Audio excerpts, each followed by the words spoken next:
បាទសួស្តីបងប្អូនអរគ្នាបាទជួបគ្នាជាមួយមានម៉ាកូផ្ដល់តម្រុយបាទទៀតហើយថ្ងៃនេះមាន2គូចង់មកចែកជូនបងប្អូនអរគ្នាបាទគឺការប្រកួតបាទ UCL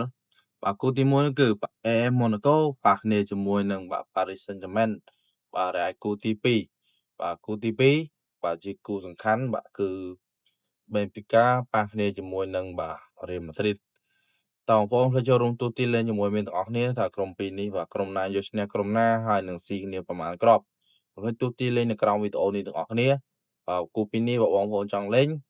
បាទគូទី1គឺមកពីលីកប្រាំងនេះគ្នាបាទ AS Monaco ប៉ះគ្នាជាមួយ Paris Saint-Germain ហើយយើងនេះមានជឿជាក់ថាបាទក្រុមបាទមួយនេះគឺមានភាគរយឈ្នះរៀងៗខ្លួនអញ្ចឹងបងប្អូនឆ្លាញ់តាមមានសូមណែនាំបងប្អូនលេងខាង over បាទមានជឿជាក់ថាក្រុមនេះអាចស៊ីគ្នាគ្រាប់ច្រើនបាទហើយគូទី2បាទគឺជាគូសំខាន់បាទគូយប់នេះមានជឿជាក់ថាអាចនឹងបាទរៀលឈ្នះព្រោះរៀលត្រូវយកឈ្នះបាទបែបការដើម្បីឡើងទៅវគ្គ16ក្រុមចុងក្រោយបាទបើមិនសិនជាយប់នេះមិនអាចយកឈ្នះបែបការទេពាក្យបាទធំក្លិន16 UCL ទៀតទេអញ្ចឹងឲ្យមានជឿជាក់ថាបាទរៀលយប់នេះអាចនឹងឈ្នះ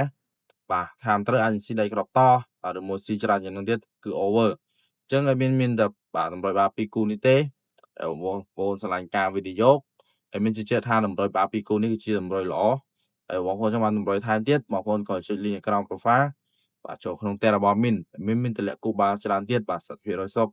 ចាំមានប៉ុណ្្នេះទេបាទកុំភ្លេចចុច like និង share follow ឲ្យមានម្នាក់មួយផងដូចជាកម្លាំងចិត្តឲ្យមានធ្វើវីដេអូបន្តបាទសូមអរគុណសូមជម្រាបលាជួបគ្នានៅវីដេអូក្រោយ